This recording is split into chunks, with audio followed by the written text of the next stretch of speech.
Bonjour à tous, j'espère que vous allez bien. On se retrouve pour un petit point lecture. J'ai 3 livres à vous présenter. Tout d'abord, La princesse des glaces de Camilla Lagerberg, c'est un tome 1. Ensuite, La danse du temps d'Anne Tyler. Et enfin, on finira avec Psychopompe d'Amélie Nothomb. Donc je ne les ai pas lus dans l'ordre où je vais vous les présenter, mais je pense que c'est un bon ordre parce que ça va être suivant mes préférences, même pas. Juste la manière dont je m'en souviens le mieux, je crois. Alors, je commence avec La princesse de glace de Camilla Lagerberg.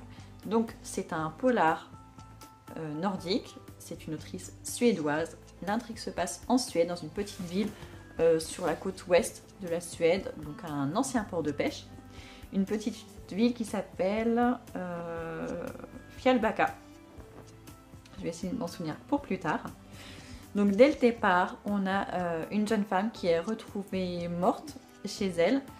Ça a l'air d'un suicide. Elle est retrouvée dans sa baignoire d'eau glacée et elle s'est taillée les veines. Donc elle se retrouve en fait dans une baignoire remplie de sang glacé. Donc on a très bien l'image. Voilà, ça fait déjà quelques temps qu'elle est décédée, quelques jours. Et elle est trouvée par son voisin qui est censé vérifier toutes les semaines que la chaudière fonctionne bien. Il se retrouve complètement affolé, il sort et il rencontre Erika dans la rue. Il lui demande de venir avec elle dans la maison et donc c'est Erika qui va découvrir cette jeune femme dans sa baignoire et en fait elle la connaît très bien parce que c'est sa meilleure amie d'enfance. Donc ça va être un choc pour elle également. Donc ça se passe dès le début, donc une entrée en matière assez brutale, mais voilà, au moins on y est. Et pendant tout le roman, on va essayer de découvrir qui a pu faire ça, parce qu'on se rend compte très très vite que ce n'est pas un suicide.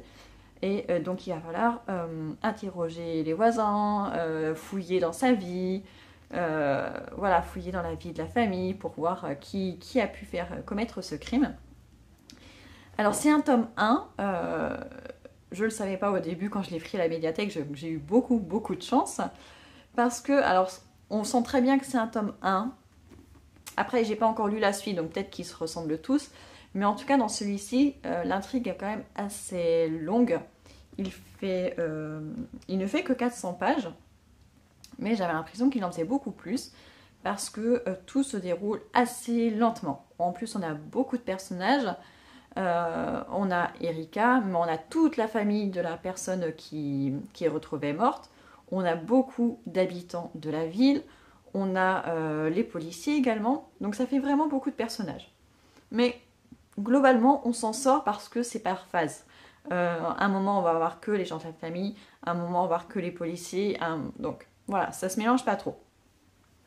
Ce que j'ai bien aimé aussi, c'est que dans chaque chapitre, les chapitres sont assez longs, mais dans chaque chapitre, l'autrice va passer d'un personnage à un autre en changeant juste de paragraphe. Elle saute une ou deux lignes et on passe à un autre personnage sans que ce soit expliqué, mais on le comprend assez vite. Par contre, il y a quelques petits passages dans le livre qui sont écrits, je crois, en italique. Et on ne sait pas qui dit ces phrases. On ne sait pas si c'est des pensées, si ce sont des lettres. C'est assez mystérieux. Et on le devine à la fin qui dit ça. Mais c'est vrai qu'au début, c'est un petit peu déroutant. Il faut se mettre dans l'ambiance. Mais franchement, sinon, j'ai beaucoup aimé. J'ai beaucoup aimé Erika. Erika, elle est là dans cette ville parce que ses parents sont décédés, je crois, un mois auparavant. Enfin, quelque chose comme ça. D'un accident de voiture, je crois. Et du coup, elle doit s'occuper de trier les affaires de ses parents. Donc elle est en plein deuil. Elle est célibataire. Elle a une petite sœur qui habite assez loin de chez elle. Elle est mariée avec 2 enfants. Et on sent que sa petite sœur a des problèmes. Erika essaye de l'aider, mais c'est assez compliqué. On a qui d'autre comme personnage? On a les inspecteurs de police, enfin les forces de police, notamment un qui va devenir important, qui est Patrick, mais on a quand même son chef qui est quand même assez présent au départ, mais le plus présent dans l'histoire c'est quand même Patrick, et on a quelques personnages de la ville qui sont quand même assez secondaires. Mais c'est vrai que Au début, on n'a que Erika, qui est le personnage principal. Et puis, au fur et à mesure qu'on va avancer, Patrick va devenir aussi un élément important. Et du coup, à la fin, on a ces deux personnes. Et Erika, qui est une romancière, enfin, elle écrit des biographies d'écrivaines, je crois. Et on a Patrick. Donc, c'est vraiment les deux personnages principaux qui sont très bien amenés. Je trouve que Erika, c'est vraiment une personne à laquelle on s'attache beaucoup. Elle a beaucoup de bons côtés, c'est quelqu'un d'assez altruiste, qui n'hésite pas à dire ce qu'elle pense, qui sait ce qu'elle veut dans la vie, donc j'ai beaucoup aimé. Et de l'autre côté, on a Patrick qui est un policier lambda, a priori, mais en fait qui a l'air d'être quelqu'un de très romantique. Voilà, donc c'était assez chouette et on sait qu'on va les retrouver dans les tomes d'après. Même si je ne savais pas qu'il y avait une suite, c'était évident vu ce qui se passe à la fin. Donc franchement, j'ai hâte de retrouver déjà ces deux personnages. Et puis pas que, parce que finalement, il arrive quelque chose à la petite sœur d'Erika, donc on a envie de savoir ce qui va se passer dans la suite. Donc franchement, ça fait vraiment, vraiment, vraiment saga. Certes, l'histoire principale est quand même de découvrir qui a tué cette jeune femme dans sa baignoire. Après, il y a une deuxième mort, on va aussi devoir expliquer ça. Et en fait, ce qui est un peu bizarre, c'est qu'il y a des moments où on se dit, mais c'est peut-être pas en fait un roman policier, parce que l'enquête policière arrive en fait assez tard. Je crois qu'il faut attendre presque la moitié du roman pour que vraiment l'enquête de police se mette en route. Au début, on a juste Erika qui fouille un petit peu dans la vie de son ancienne amie, qui va rencontrer ses parents, son mari qu'elle ne connaissait pas, sa meilleure amie. Voilà, elle les rencontre comme ça un petit peu par hasard, mais elle pose quelques questions et puis on se confie à elle sans se méfier. Et ce n'est qu'à la moitié que l'enquête de police commence vraiment. Et du coup, là, ça s'accélère un petit peu parce que c'est vrai que la première moitié, c'est quand même assez long et un petit peu ennuyeux. Mais après, ça se déroule tout seul. Et franchement, la fin était vraiment très bien ficelée, très bien amenée. Je n'ai pas découvert qui était l'assassin avant que l'autrice nous le dévoile. Donc j'ai trouvé ça très bien fait, très intéressant. Et du coup, je sais, là c'est clair que je lirai la suite de cette série. J'avais lu de Camilla Lagerberg une nouvelle l'année dernière qui s'appelait Ne passez pas par la case départ. Quelque chose comme ça. C'est une nouvelle qui se passe le soir du 31 décembre et franchement c'était génial. Donc je suis contente d'être passée directement à cette série-là. J'aime beaucoup ce premier tome, donc je lirai la suite. Ensuite, je vais vous parler de La danse du temps d'Anne Tyler. Alors, c'est une autrice américaine, je ne la connaissais pas. Et derrière, la BBC Radio nous dit si Anne Tyler n'est pas la plus grande écrivaine au monde, qui l'est. Donc je me suis dit, bon, ça a l'air d'être vraiment une grande écrivaine, donc ça va être génial et tout ça. Le roman ne fait que 250 pages, mais bon, la présentation est quand même assez riche. Voilà, il n'y a pas... C'est assez dense. Donc j'ai mis beaucoup de temps à le lire, notamment parce que j'étais très très très fatiguée. Donc forcément le soir, dès que je lisais 5 lignes, je m'endormais, donc c'était compliqué. Mais il y a aussi le fait c'était une histoire très très très plate. Je crois que c'est le mot qui est totalement... qui convient totalement. Donc dans La danse du temps, on va suivre Willa. Willa, on la rencontre en 1967, elle a 11 ans. Donc ça, c'est les premières pages. On la découvre quand elle a 11 ans. Elle vit avec ses parents et sa petite sœur. Et en fait, on se rend compte que elle vit avec ses parents. Et ses parents, c'est un peu un couple improbable. On a son père qui est quelqu'un de très doux, de très compréhensif, très bienveillant. Et en revanche, on a la mère qui est complètement... on a l'impression qu'elle a des troubles bipolaires, en fait. Elle peut passer du rire aux larmes très vite, s'énerver, frapper ses filles, s'enfuir en voiture et laisser tout le monde se débrouiller tout seul à la maison. Et son père, ça n'a pas l'air de le déranger, il accepte ça très bien et il est presque fier de sa femme. Et du coup, Willa, elle est un petit peu subjuguée, elle se dit mais comment il peut supporter tout ça? Pour elle, c'était difficile en tant que fille de 11 ans. Et parce que quand sa mère n'était pas là, elle devait jouer le rôle de la maman pour sa petite sœur. Donc voilà. Et elle s'est fait une promesse, oui, là, à 11 ans. Et elle s'est dit, quand je serai grande, je ne veux pas être comme ma mère, je veux être comme mon père. Je veux être une personne calme. Et donc, ça veut dire que si... elle se faisait un schéma, elle se disait, dans la vie, il faut soit, dans un couple, être la personne calme, soit être mariée à quelqu'un de calme. Donc, elle fait ce choix à 11 ans d'être quelqu'un de calme comme son père dans la vie, quand elle sera grande. Donc, ça se termine comme ça sur ses 11 ans. On la retrouve 10 ans plus tard, en 77, elle est étudiante. Et son petit ami de ce moment-là va la demander en mariage. Et en fait, on ne s'attend pas du tout à sa réaction. Enfin, c'était complètement illogique, en fait, la manière dont elle réagit. Et après, on la retrouve 20 ans plus tard, donc en 77. Non, 67, 77, donc en 97. On la retrouve du coup à 41 ans, où on assiste au décès de son mari, un grave accident de voiture où elle est présente et son mari meurt devant elle. Et donc voilà, on a quelques pages comme ça sur le moment où il décède, mais bon, c'est pas dramatique, elle a l'air de s'en remettre, enfin, c'est incompréhensible. Et on la retrouve encore 20 ans plus tard, à 61 ans, où elle est remariée. Et on se rend compte que ses deux fils, entre-temps, ils ont grandi forcément, mais qui sont loin d'elle, qu'ils ont très peu de contact. Elle n'a plus de contact non plus du tout avec sa petite sœur. C'est comme si elle n'avait plus de famille en fait.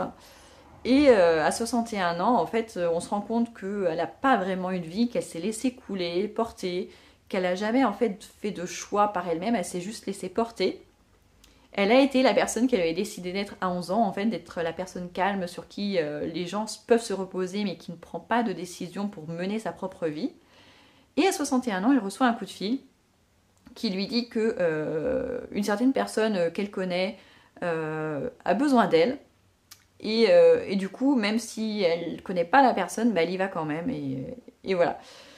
Et elle va rester quelques semaines auprès de cette personne qui a besoin d'aide. Et après, elle va décider de retourner chez elle, parce que son mari l'attend et tout ça et tout ça.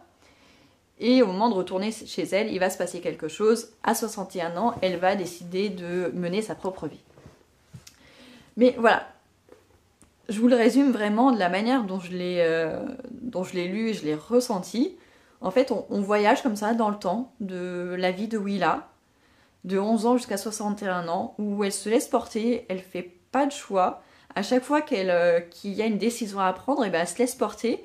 Et c'est complètement illogique, enfin en tout cas pour moi, je trouvais ça complètement illogique, notamment la décision qu'elle prend à 21 ans, qui va du coup influencer tout le reste de sa vie. Et à 61 ans, elle se réveille enfin et elle prend une décision. Et encore, c'est pas dit clairement, en plus c'est vraiment le dernier paragraphe du livre.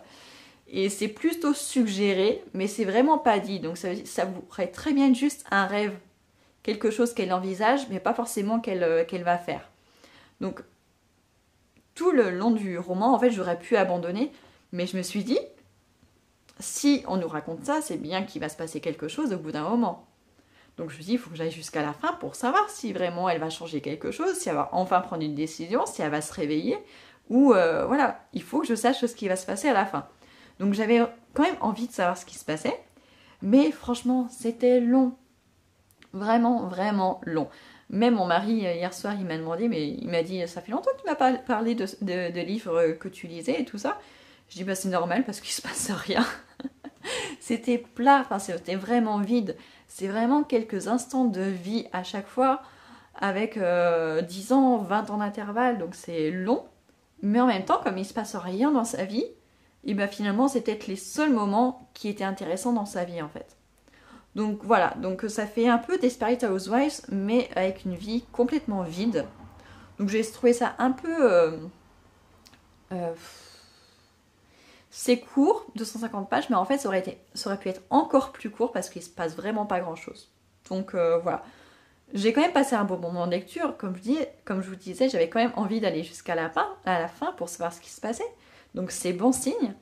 Mais voilà. Et d'ailleurs, j'avais pas très bien compris la fin parce que hier soir, j'étais tellement fatiguée que je m'endormais sur le livre. Et du coup, je l'ai relu ce matin. Je me suis dit peut-être que je suis passée à côté d'un truc et tout ça. Et en effet, j'avais pas totalement très bien compris la fin, le dernier paragraphe. Mais parce que, justement, le temps utilisé, le temps de conjugaison utilisé, faisait penser que c'était pas forcément ce qui s'était passé. Donc voilà. Mais bon, peut-être que je relirai quand même un livre de cette autrice parce que sinon, c'était quand même assez agréable à lire. Voilà pour celui-ci, La danse du temps.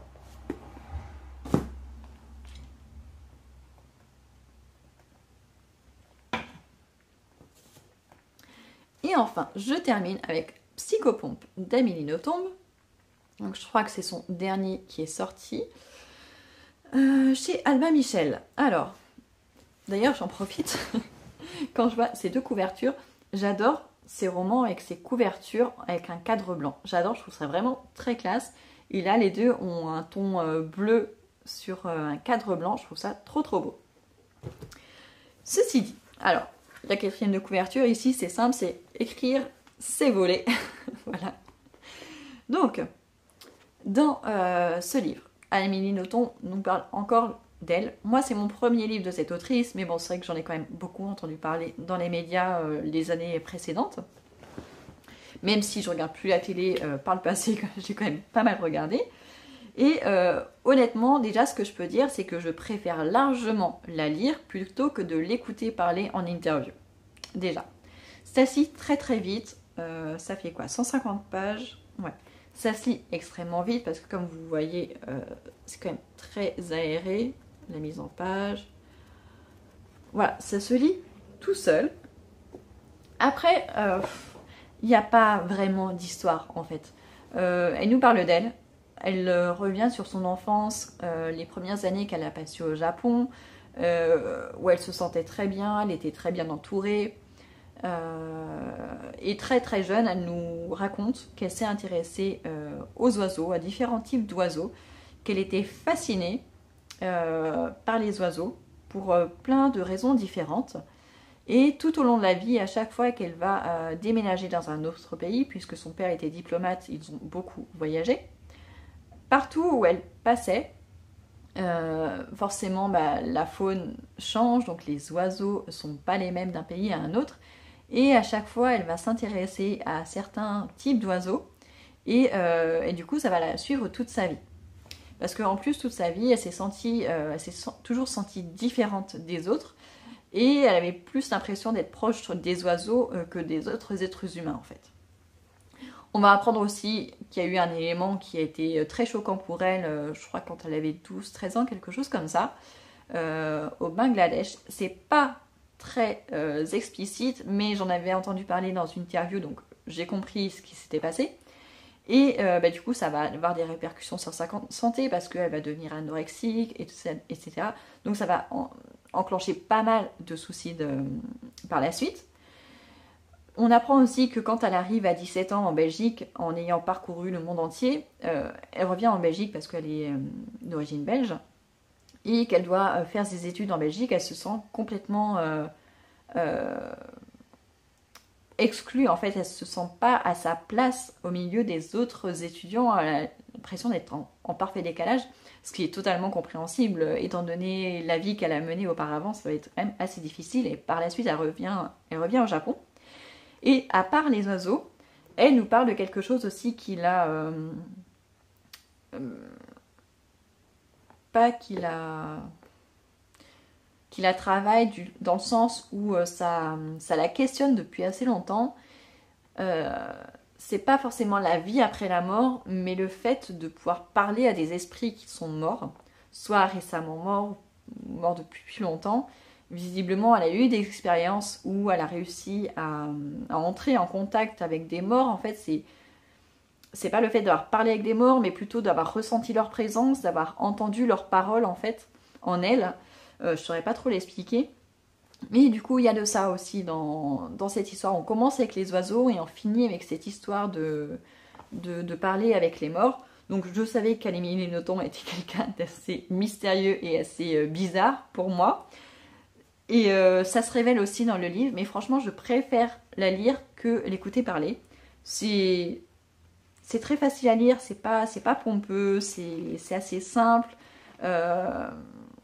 C'est pas extravagant comme elle peut l'être quand on la voit sur un plateau télé par exemple. Donc voilà, j'ai bien aimé, j'ai pas trouvé ça transcendant. Mais j'en lirai sûrement d'autres, j'en ai donné 2. Je les ai pas. Ça fait un petit moment que je l'ai lu, donc je m'en souviens plus. Je crois que c'est son premier roman. Un titre avec l'assassin ou quelque chose comme ça, que j'aimerais beaucoup lire. Et celui où elle nous parle de son père. Je pense que les mémoires de son père, je pense que ça peut être très intéressant.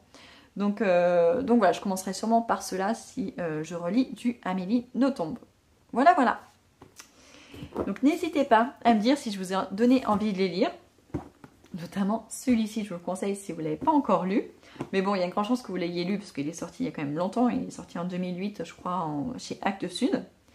N'hésitez pas à me recommander d'autres romans de ces autrices si vous en avez à me conseiller. Voilà, voilà. Et n'hésitez pas aussi à me dire ce que vous lisez en ce moment. Je vous souhaite de très bonnes lectures et on se retrouve très bientôt.